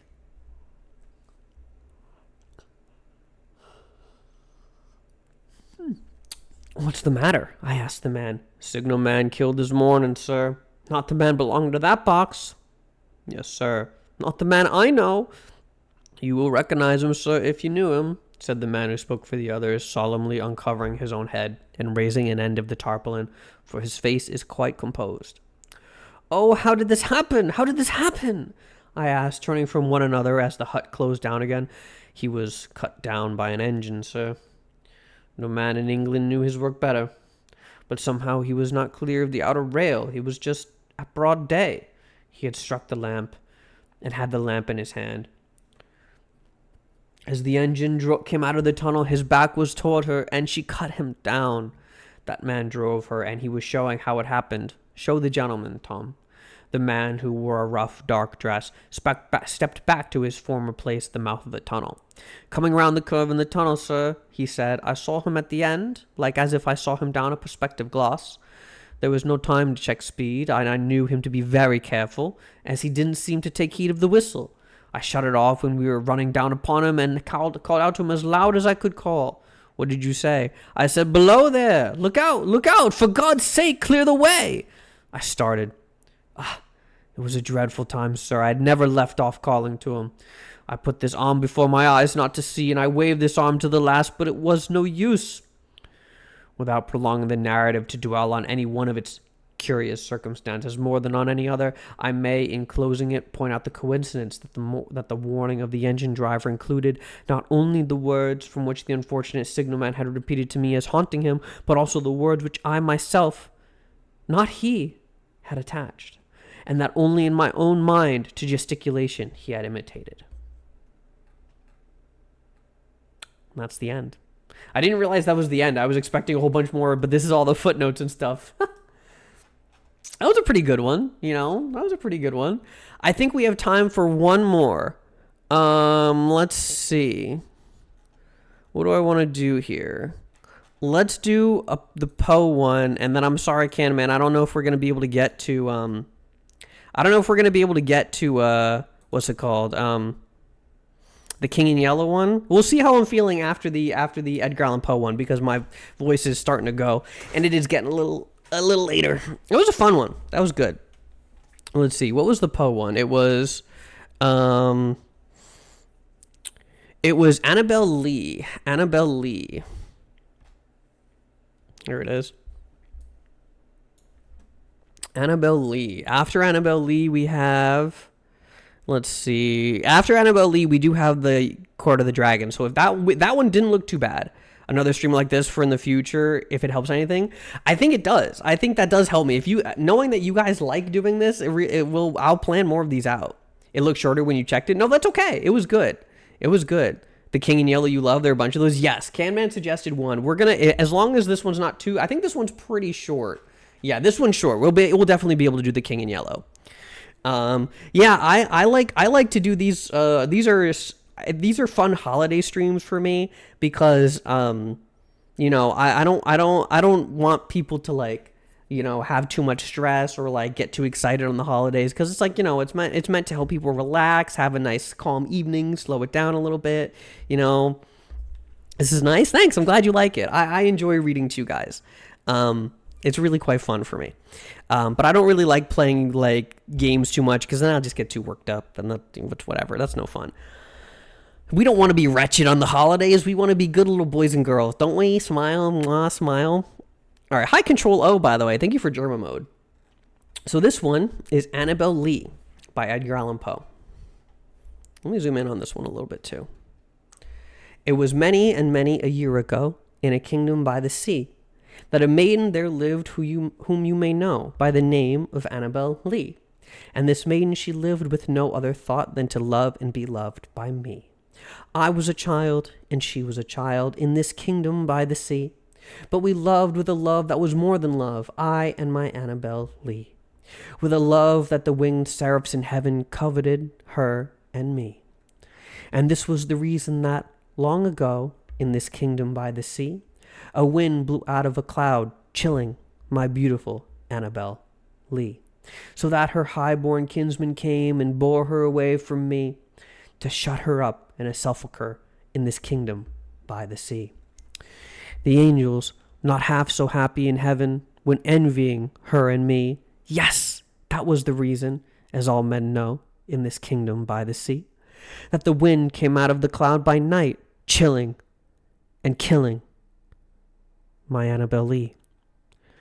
But our love, it was stronger by far than the love of those who were older than we, of many far wiser than we, and neither the angels in heaven above nor the demons down under the sea can ever dissever my soul from the soul of the beautiful Annabel Lee. For the moon never beams without bringing me dreams of the beautiful Annabel Lee, and the stars never rise but I feel the bright eyes of the beautiful Annabel Lee. And so all in the night tide I lie down by the side of my darling, my life and my bride, in her sepulchre, there by the sea, in her tomb by the sounding sea. And that was Annabel Lee by Edgar Allan Poe. That was a good one. That was fun. I like the short little cute ones. All right. Let's do Canman's King in Yellow. The King in Yellow. Let's get that one going. All right. Thank you. You're welcome. You're welcome. That one was quite fun. If there's any like really short ones you guys just want to hear me snap off, I can do those. So this one is In the Court of the Dragon, the stories of the kings in yellow. I'm not going to be able to zoom in on this one because of the format. So just, you might have to lean in a little bit. In the Court of the Dragon. O thou who burn'st in heart for those who burn, in hell who fires thyself shall feed in turn. How long be crying, mercy on them, God? Why, who art thou to teach and he to learn? In the church of St. Barnaby, vespers were over, the clergy left the altar. The little choir boys flocked across the chancel and settled in the stalls. A Swiss in rich uniform marched down the south aisle, sounding his staff at every fourth step on the stone pavement. Behind him came that eloquent preacher and good man, Monsignor C. My chair was near the chancel rail, and I turned now towards the west end of the church. The other people between the altar and the pulpit turned too. There was a little scraping and rustling while the congregation seated itself again. The preacher mounted the pulpit stairs, and the organ voluntary ceased. I had always found the organ playing at St. Barnaby highly interesting. Learned and scientific it was. Too much so for my small knowledge, but expressing a vivid, if cold, intelligence. Moreover, it possessed the French quality of taste. Taste reigned supreme, self-controlled, dignified, and reticent. Today, however, from the first chord, I had felt a change for the worse, a sinister change. During Vespers, it had been chiefly the chancel organ which had supported the beautiful choir, but now and again, quite wantonly, it seemed, from the west gallery where the great organ stands, a heavy hand had struck across the church at the serene peace of those clear voices. It was something more than harsh and dissonant, and it betrayed no lack of skill. As it recurred again and again, it set me thinking of what my architect's books may say about the custom in early times to consecrate the choir as soon as it was built, and that the nave, being finished sometime half a century later, often did not get any blessing at all. I wondered idly if this had been the case at St. Barnaby, and whether something not usually supposed to be at home in a Christian church might have entered undetected and taken possession of the west gallery. I had read of such things happening too, but not in works on architecture. Then I remembered that St. Barnaby was not much more than 100 years old, and smiled at the incongruous association of medieval superstitions with that cheerful little piece of 18th century Rococo. But now Vespers were over, and there should have followed a few quiet chords fit to accompany meditation while we waited for the sermon. Instead of that, the discord at the lower end of the church broke out with the departure of the clergy, as if now nothing could control it. I belong to those children of an older and simpler generation who do not love to seek for psychological subtleties in art, and I have ever refused to find in music anything more than melody and harmony. But I felt in the labyrinth of sounds now issuing from the instrument there was something being hunted. Up and down the pedals chased him, while the manuals blared approval. Poor devil, whoever he was, there seemed small hope of escape. My nervous annoyance changed to anger. Who was doing this? How dare he play like this in the midst of divine service? I glanced at the people near me. Not one appeared to be in the least disturbed. The placid brows of the kneeling nuns, still turned toward the altar, lost none of their devout abstraction under the pale shadow of their white headdress. The fashionable lady beside me was looking expectantly at Monsignor C. For all her face betrayed, the organ might have been singing an Ave Maria. But now, at last, the preacher had made the sign of the cross and commanded silence. I turned to him gladly. Thus far, I had not found the rest I had counted on when I entered St. Barnaby that afternoon. I was worn out by 3 nights of physical suffering and mental trouble. The last had been the worst, and it was an exhausted body and a mind benumbed yet acutely sensitive, which I had brought to my favorite church for healing. For I had been reading The King in Yellow. The sun ariseth, they gather themselves together and lay them down in their dens. Monsignor C. delivered his text in a calm voice, glancing quietly over the congregation. My eyes turned, I knew not why, toward the lower end of the church. The organist was coming from behind his pipes, and passing along the gallery on his way out, I saw him disappear by a small door that leads to some stairs which descend directly into the street. He was a slender man. His face was as white as his coat was black. Good riddance, I thought. With your wicked music, I hope your assistant will play the closing voluntary. With a feeling of relief, with a deep, calm feeling of relief, I turned back to the mild face in the pulpit and settled myself to listen. Here, at last, was the ease of mind I longed for. My children, said the preacher, one truth the human soul finds hardest of all to learn, that it has nothing to fear. It can never be made to see that nothing can really harm it. Curious doctrine, I thought, for a Catholic priest. Let us see how he will reconcile that with the fathers. Nothing can really harm the soul, he went on in his coolest, clearest tones, because... Hi, Alex. But I had never heard the rest. My eye left his face. I knew not for what reason, and sought the lower end of the church.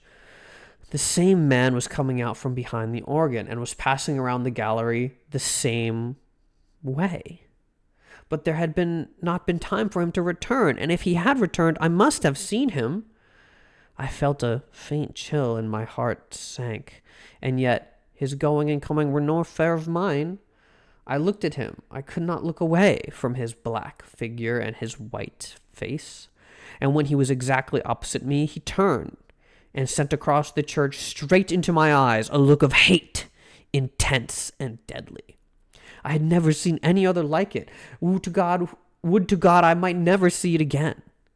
Then he disappeared by the same door through which I had watched him depart less than 60 seconds before. I sat and tried to collect my thoughts. My first sensation was like that of a very young child, badly hurt, when it catches its breath before crying out. To suddenly find myself the object of such hatred was exquisitely painful, and this man was an utter stranger. Why should he hate me so? Me, whom he had never seen before. For all the moment, all other sensation was merged in this one pang. Even fear was subordinate to grief. And for that moment, I never doubted, but in the next, I began to reason, and a sense of the incongruous came to my aid. As I had said, St. Barnaby is a modern church. It is small, well-lighted. One sees all over it almost at a glance. The organ gallery gets a strong white light from a row of long windows in the clerestory, which have not even colored glass. The pulpit being in the middle of the church, it followed that when I was turned toward it, whatever moved at the west end could not fail to attract my eye. When the organist passed, it was no wonder that I saw him. I had simply miscalculated the interval between his first and second passing. He had come in the last time by the other side door. As for the look which had so upset me, there had been no such thing, and I was a nervous fool. I looked about. This was a likely place to harbor supernatural horrors. That clear-cut, reasonable face of Monsignor C., his collected manner and easy, graceful gestures, were they not just a little discouraging to the notion of a gruesome mystery? I glanced above his head and almost laughed. That flyaway lady supporting one corner of the pulpit canopy, which had looked like a fringed damask tablecloth in a high wind, at the first attempt of a basilisk to pose up there in the organ loft, she would point her gold trumpet at him and puff him out of existence. I laughed to myself over this conceit, which at the time I thought very amusing, and sat and chaffed myself and everything else from the old harpy outside the railing, which had made me pay 10 centimes for my chair before she would let me in. She was more like a basilisk, I told myself, than was my organist with the anemic complexion. From that grim old dame to, yes, alas, Monsignor C. himself, for all devoutness had fled. I had never yet done such a thing in my life, but now I felt a desire to mock. As for the sermon, I could not hear a word of it, for the jingle in my ears of "The skirts of St. Paul has reached, having preached us those 6 Lent lectures, more unctuous than ever he preached," keeping time to the most fantastic and irreverent thoughts. It was no use to sit there any longer. I must get out of the doors and shake myself free from this hateful mood. I knew the rudeness I was committing, but still I rose and left the church. A spring sun was shining on the Rue Saint-Honore as I ran down the church steps. On one corner stood a barrel full of yellow jonquils, pale violets from the Riviera, dark Russian violets, and white Roman hyacinth in a golden cloud of mimosa. The street was full of Sunday pleasure seekers. I swung my cane and laughed with the rest. Someone overtook and passed me. He never turned, but there was that same deadly malignity in his white profile that there had been in his eyes. I watched him as long as I could see him. His lithe back expressed the same menace. Every step that carried him away from me seemed to bear him on some errand connected with my destruction. I was creeping along, my feet almost refusing to move. There began to dawn in me a sense of responsibility for something long forgotten. It began to seem as if I deserved that which he threatened. It reached a long way back, a long, long way back. It had lain dormant all these years. It was there, though, and presently it would rise and confront me. But I would try to escape, and I stumbled as best I could to the Rue de Rivoli, across the Place de la Concorde onto the quai. I looked with sick eyes upon the sun, shining through the white foam of the mountain, pouring over the backs of the dusky bronze river gods, on the faraway arc, a structure of amethyst mist, on the countless vistas of gray stems and bare branches, faintly green.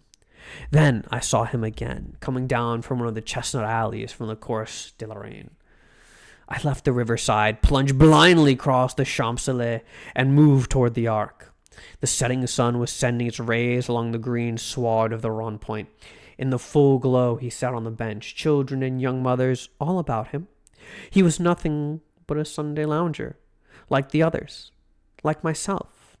I said the words almost aloud, and all the while I gazed on the malignant hatred of his face, but he was not looking at me. I crept past and dragged my leaden feet up the avenue. I knew that every time I met him brought him nearer to the accomplishment of his purpose and my fate. And still, I tried to save myself. The last rays of sunset were pouring through the great arc. I passed under it and met him face to face. I had left him far down the Champs-Élysées, and yet he came in with a stream of people who were returning from the Bois de Boulogne. He came so close that he brushed me. His slender frame felt like iron inside its loose black covering. He showed no sign of haste, nor fatigue, nor of any human feeling. His whole being expressed one thing: the will and the power to work me evil. In anguish, I watched him, where he went down the broad, crowded avenue that was all flashing with wheels and the trappings of horses and the helmets of the Guard Republican. He was soon lost to sight, and I turned and fled into the Bois, and far out beyond it. I knew not where I went, but after a long while it seemed to me night had fallen, and I found myself sitting at a table before a small cafe. I had wandered back into the Bois. It was hours now since I had seen him. Physical fatigue and mental suffering had left me no power to think or feel. I was tired, so tired. I longed to hide away in my own den. I resolved to go home, but that was a long way off. I lived in the Court of the Dragon, a narrow passage that leads from the Rue Thérèse to Rue de Dragon. It was an impasse, traversable only for foot passengers. Over the entrance on the Rue de Rennes is a balcony supported by an iron dragon. Within the court, tall old houses rise on either side and close the ends that give on two streets. Huge gates swing back during the day into the walls of the deep archways, close this court after midnight, and one must enter then by ringing at certain small doors on the side.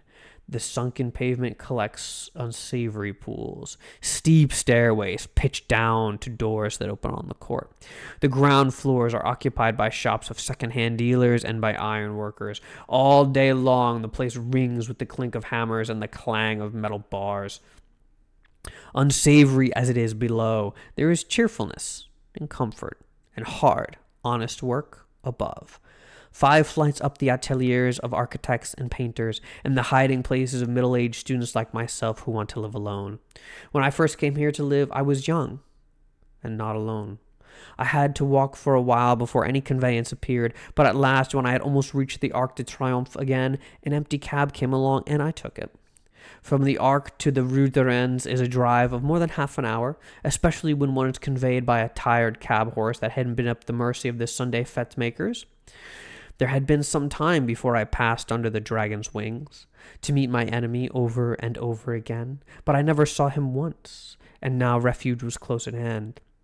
Before the wide gateway, a small mob of children were playing. Our concierge and his wife walked among them with their black poodle, keeping order. Some couples were waltzing on the sidewalk. I returned their greetings and hurried in.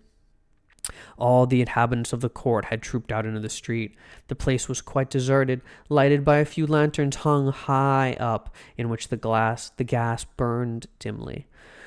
My apartment was at the top of a house, halfway down the court, reached by a staircase that descended almost into the street, with only a bit of passageway intervening. I set my foot on the threshold of the open door. The friendly old ruinous stairs rose before me, leading up to rest and shelter.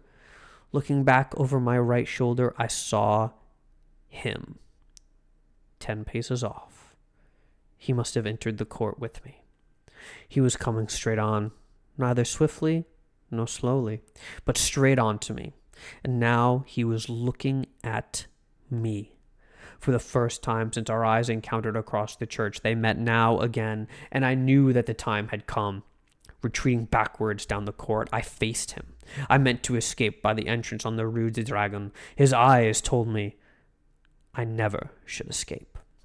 It seemed ages while we were going, I retreating, he advancing down the court in perfect silence. But at last I felt the shadow of the archway, and the next step brought me within it. I had meant to turn here and spring through into the street, but the shadow was not that of an archway, it was that of a vault. The great doors on the Rue du Dragon were closed. I felt this by the blackness which surrounded me, and at the same instant I read it in his face. How his face gleamed in the darkness, drawing swiftly nearer. The deep vaults, the huge closed doors, their cold iron clamps were all on his side. The thing which he had threatened had arrived. It gathered and bore down on me from the fathomless shadows. The point from which it would strike was his infernal eyes. Hopeless, I set my back against the barred doors and defied him. There was a scraping of chairs on the stone floor and a rustling as the congregation rose. I could hear the Swiss staff from the south aisle preceding Monsignor C. to the sacristy. The kneeling nuns, roused from their devout abstraction, made their reverence and went away. The fashionable lady, my neighbor, rose also with graceful reserve.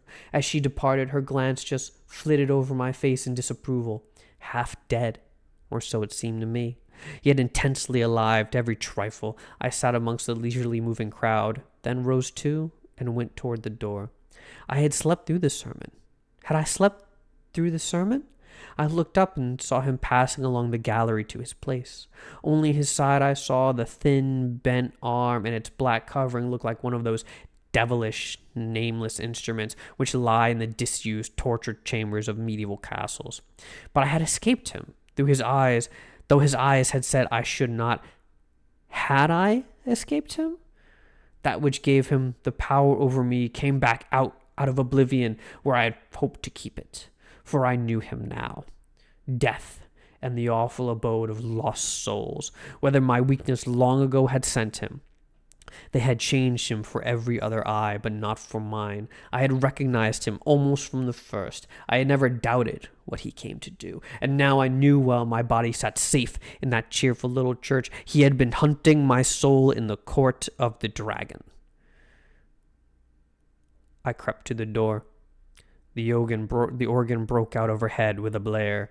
A dazzling light filled the church, blotting the altar from my eyes. The people faded away. The arches, the vaulted roof vanished. I raised my seared eyes to the fathomless glare, and I saw the black stars hanging in the heavens, and the wet winds from the lake of Hali chilled my face. And now, far away, over leagues of tossing cloud waves, I saw the moon dripping with spray, and beyond, the towers of Carcosa rose behind the moon.